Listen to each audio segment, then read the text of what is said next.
जय महाराष्ट्र विद्यार्थी मित्रांनो, मराठी माहिती केंद्र या यूट्यूब चॅनलवर तुम्हा सगळ्यांचे स्वागत आहे। विद्यार्थी मित्रांनो, तुमच्यासाठी परत एकदा नवीन परमनंट पदभरतीची जाहिरात घेऊन आलेलो आहे। ICMR म्हणजेच Indian council of medical research यांची एक ब्रांच आहे नॅशनल इन्स्टिट्यूट ऑफ इम्युनोहेमॅटॉलॉजी यांच्यामध्ये एक पदभरती होत आहे।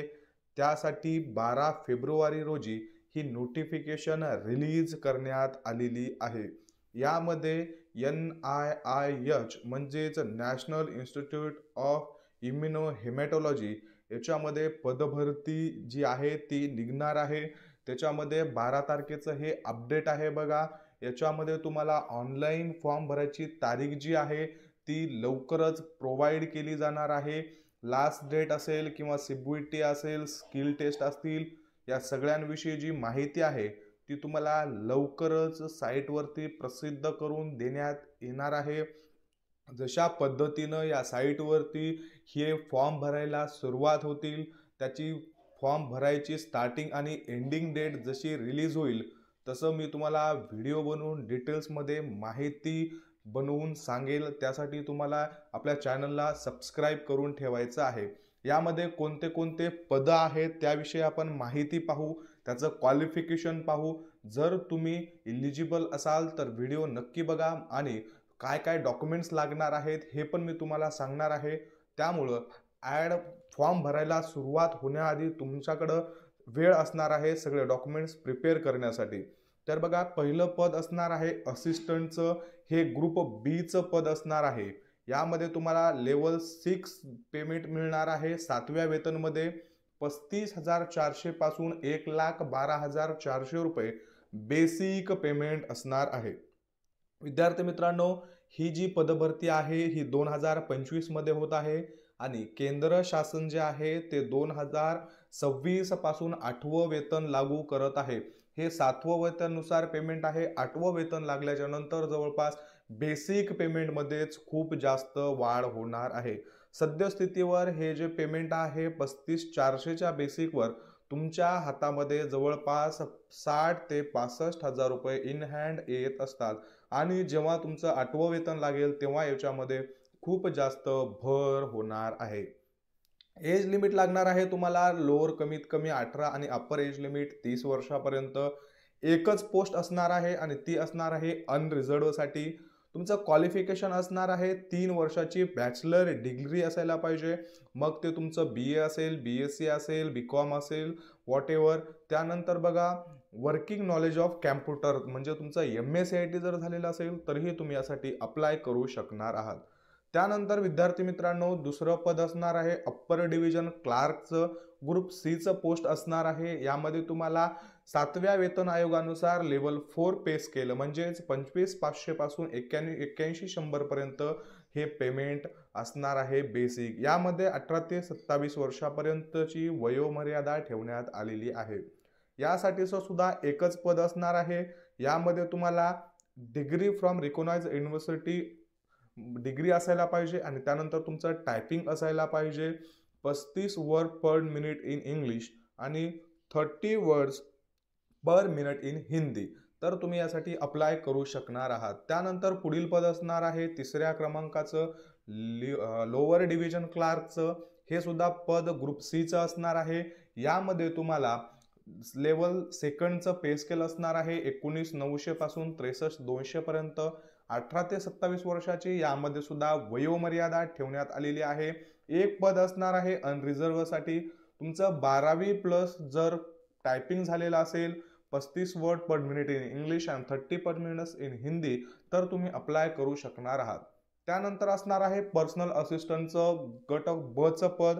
यामध्ये तुम्हाला 6 लेवल पे स्केलनं 35,400 पेमेंट मिळणार आहे। 18 ते 30 वर्षाची वयोमर्यादा आहे। यामध्ये सुद्धा अनरिझर्व्ड साठी एकच पद असणार आहे। तुमची बॅचलर डिग्री प्लस तुमचं 120 वर्ड पर मिनिट स्पीड जे आहे तो इंग्लिश आणि हिंदी दोन्ही भाषेचा तुमच्याकडे असणं गरजेचं असणार आहे। त्यानंतर टेक्निकल असिस्टंट ग्रुप Bचं पद आहे लेवल 6 पे स्केल 35,400 पासून 1,12,400 पर्यंत असणार आहे। यामध्ये तुम्हाला 2 पोस्ट असणार आहेत. यामध्ये ओबीसी साठी एक पद असू शकतं किंवा दोन्ही असू शकतात. 18 ते 30 वर्षाची वयोमर्यादा आहे.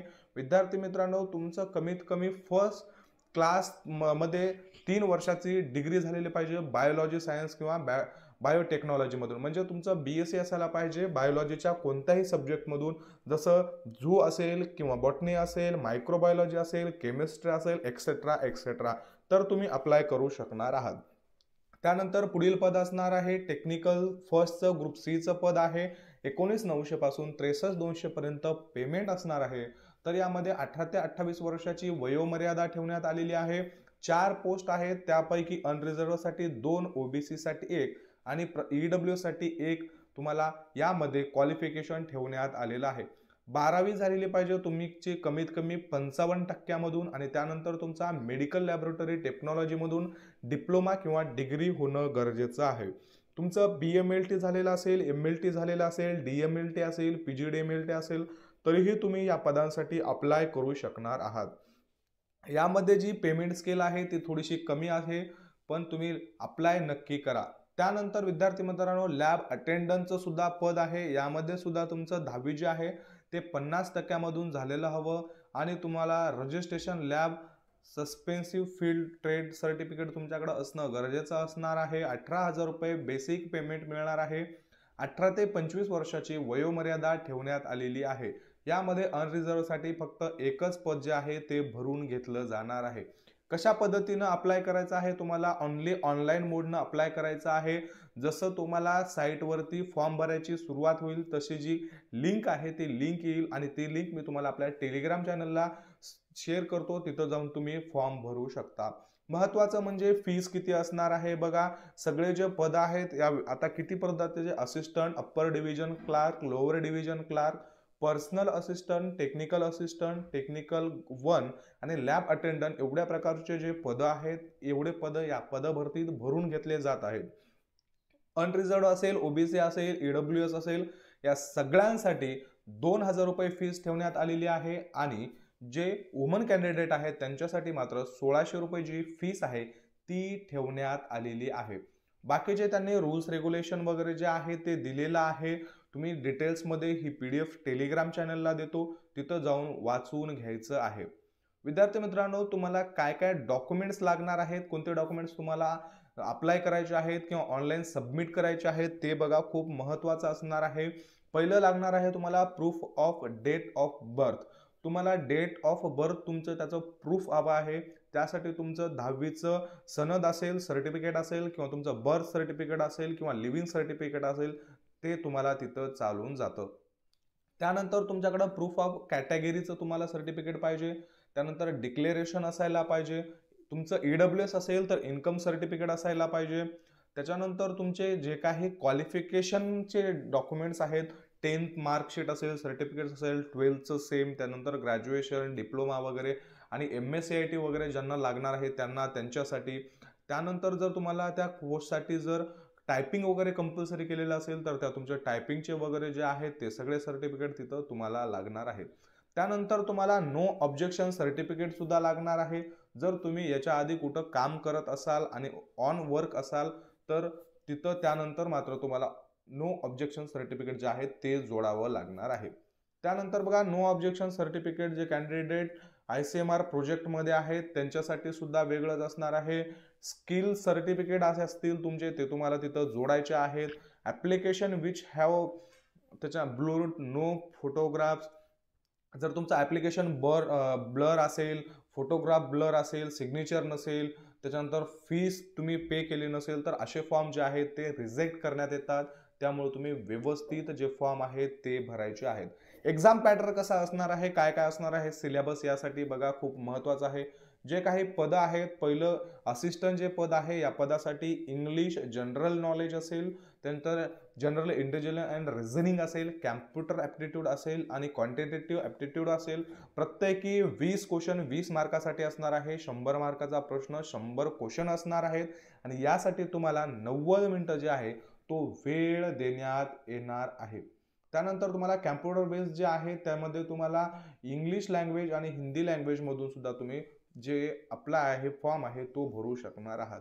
त्यानंतर बघा तुम्हाला कमीत कमी पास होण्यासाठी 50% गुण म्हणजे 50 मार्काच्या वर मार्क घ्यायचे आहेत. आणि त्यानंतर बघा तुमचं कॅम्प्युटर स्किल सुद्धा टेस्ट होणार आहे त्यामध्ये.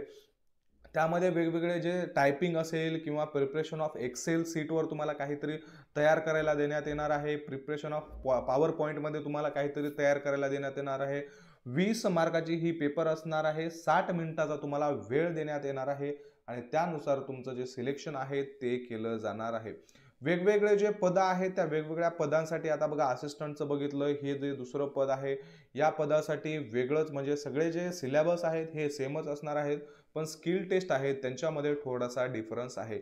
ही PDF मी तुम्हाला आपल्या टेलिग्राम चॅनलला देतो. तिथं जाऊन तुम्ही कोणत्या पदांसाठी ॲप्लिकेबल असाल, तुमच्यासाठी कोणतं क्वालिफिकेशन आहे आणि त्या क्वालिफिकेशनच्या बेसवरती तुम्ही कोणत्या पदासाठी अप्लाय करू शकता हे तुम्हाला प्रामुख्यानं पाहायचं आहे. व्हिडिओ सुरुवातीपासून शेवटपर्यंत बघा म्हणजे तुमच्या सगळं लक्षात येईल.